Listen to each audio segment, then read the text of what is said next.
Olá pessoal, bem-vindos ao meu canal, eu sou o H.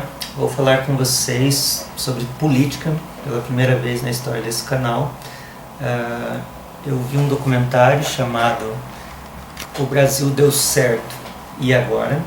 Esse documentário foi realizado pelo ex-ministro Ailson da Nóbrega, no qual 3 ex-presidentes, 2 ex-ministros de Estado e 7 ex-presidentes do Banco Central falam a respeito da política brasileira, desde os primórdios, mas focando mais na era do presidencialismo e da democracia. E eles contam sobre toda a dificuldade que o Brasil teve, principalmente no que se refere à inflação, dívida externa e problemas específicos do Brasil. Fala também sobre crescimento, sobre capacidade de sustentabilidade e de alguns fatores externos, né, que levaram o Brasil a um estado caótico e daí ao grande milagre, né, feito pelos políticos mais recentes que exterminaram a inflação da nossa vida. Eu achei bom fazer esse documentário porque as pessoas que são mais jovens talvez não tenham conhecimento do que o Brasil passou para chegar ao estágio que nós estamos hoje. E como nós estamos em 2015, né, eu não sei quando que você vai ver esse vídeo, aqui agora em 2015 nós estamos numa crise muito grande, em que a inflação está acima do esperado, né, acima da meta que o governo determinou, mas não chega a um dedo do que foi a inflação de antes de 1994. E vocês vão perceber isso nos vídeos que eu vou fazer a respeito disso. Eu vou fazer uma série de vídeos, eu não sei exatamente quantos, entre 3 e 4, talvez até mais, explicando determinadas épocas. Tudo que eu vou falar aqui é baseado nesse documentário chamado O Brasil Deu Certo, e Agora? Como eu já disse no início. Então, vamos iniciar essa primeira parte, em que eu vou falar do período colonial de 1500 até o governo de Getúlio Vargas, de 51 até as de JK, 55. Então, no período colonial, em 1500, quando o Brasil foi descoberto, até 1808, o Brasil realmente era uma colônia e não era tratado de forma diferente, quer dizer, todas as suas riquezas, pau-brasil, açúcar, diamante, ouro, ia para a metrópole e apenas enriquecia a Portugal, e ninguém pensava no nosso Brasil como país ou o que fazer dali para diante para que esse país se consolidasse. Em 1808, a família real viu uma saída no Brasil quando Napoleão estava ameaçando dominar a Europa, e daí vieram para cá para que a sede do governo fosse aqui, e assim Napoleão não tivesse condições de conquistar Portugal. E quando o Dom João VI veio para cá com a família real, ele fez as 2 primeiras grandes obras do Brasil, que foi o Banco do Brasil e o Conselho da Fazenda. Em 1822, o Brasil tornou-se independente através do Dom Pedro I, e a partir daí poderia-se pensar o Brasil em termos de nação e quem sabe criar um país forte economicamente e capaz de se sustentar ou algo assim. Mas por conta da independência, que não houve uma guerra, não houve derramamento de sangue, então nossos heróis de independência poderíamos dizer que é uma falácia, né, em relação a outras independências, mas isso é uma questão de conceito. O Brasil apenas fez um acordo com Portugal. Portugal devia em torno de 30 toneladas de ouro para a Inglaterra, que era o equivalente a 3 milhões de libras esterlinas, e essa dívida veio para nós, e a partir daí a gente começou a pagar essa dívida sem a menor condição, sem o menor lastro, né?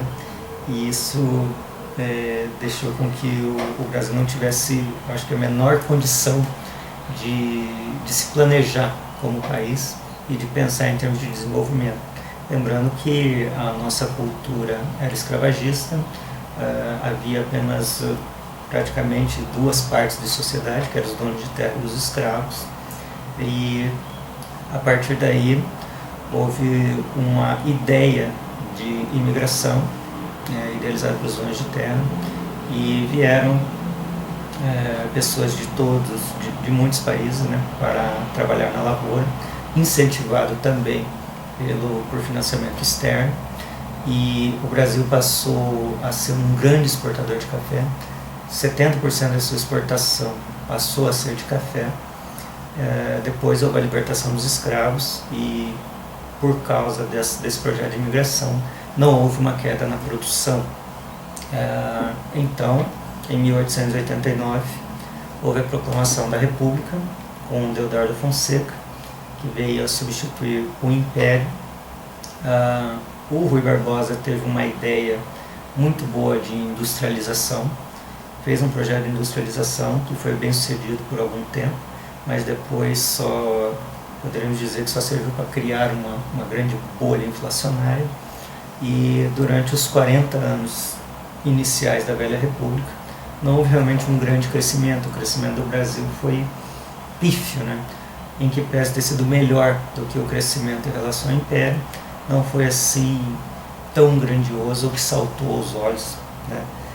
Mas como o brasileiro sempre busca uma solução, achando que o sistema atual não é o ideal, ele busca uma solução e acha que de repente fez certo, né? Como a democracia e o presidencialismo já estava consolidado, então continuou-se com a ideia de que o presidencialismo ou a democracia poderia resolver os problemas do Brasil. Em 1930, depois da Revolução Federalista, que talvez eu venha falar mais tarde a respeito, foi uma guerra por conta de uma política de troca de presidentes, né, entre Minas Gerais e São Paulo, e daí houve uma revolta por conta disso, para que essa política, chamada política do café com leite, fosse quebrada, e realmente se quebrou, e Getúlio Vargas assumiu a nação em 1930.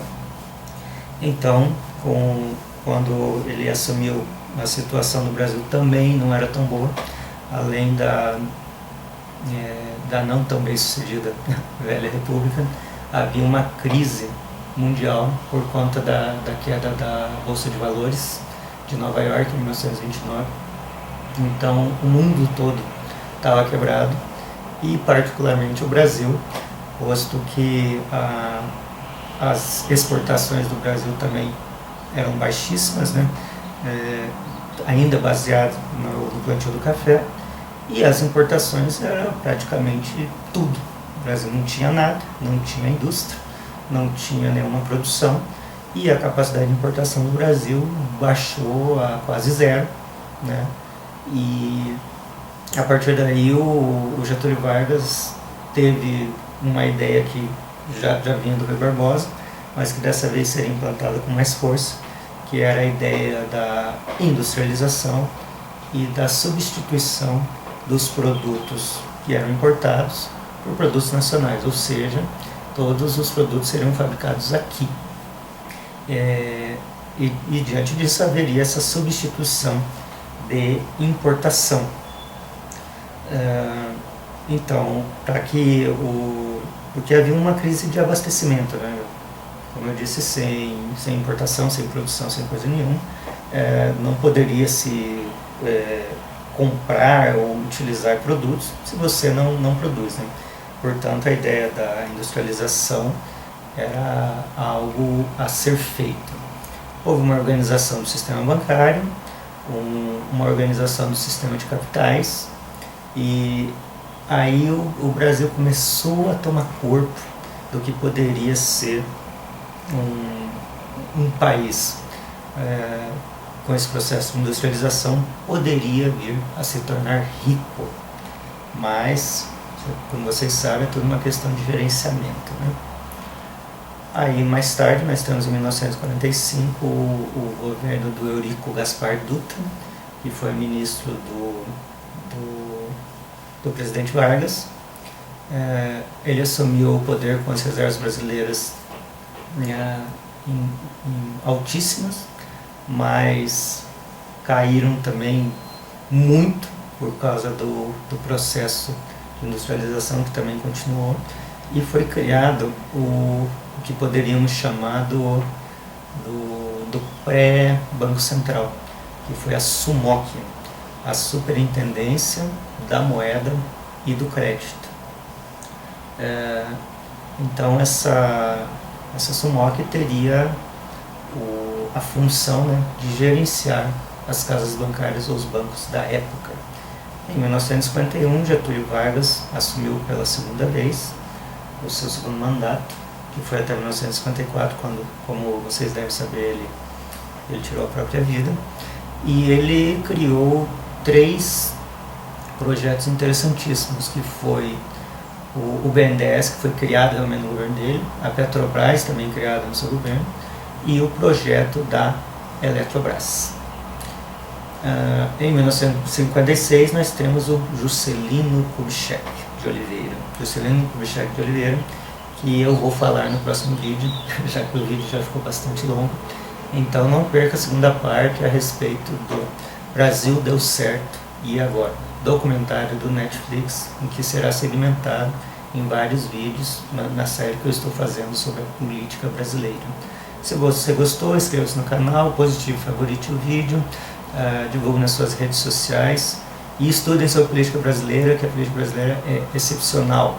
Se você gostou da ideia desse documentário, dê uma olhada no documentário e acompanhe aqui no meu canal as explicações segmentadas a respeito desse documentário. Bom dia, boa tarde, boa noite, boa hora.